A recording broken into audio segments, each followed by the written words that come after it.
came up with the nickname Semtex? Well, I used to work a job a long time ago, normal 9 to 5, before I got struck by a lightning bolt and decided that my calling was to be a professional fighter.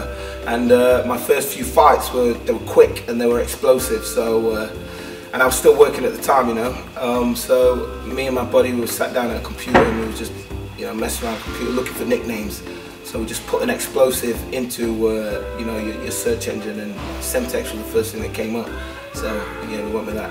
Have I ever met anybody that can punch harder than me? There is probably one person that I've met and trained with quite a bit that can punch harder than me, and that's Melvin Manhoef, the Dutch knockout artist. And I mean, if you see some of his highlight reels and stuff, you'll see him in action. I have actually measured how hard I can punch. There's a digital training machine called a Herman, which rugby players use. And, you fix it up to a bag and punch the bag, and it shows your power output.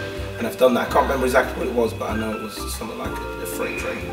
My inspiration to succeed at the top of MMA is just my own personal ambition.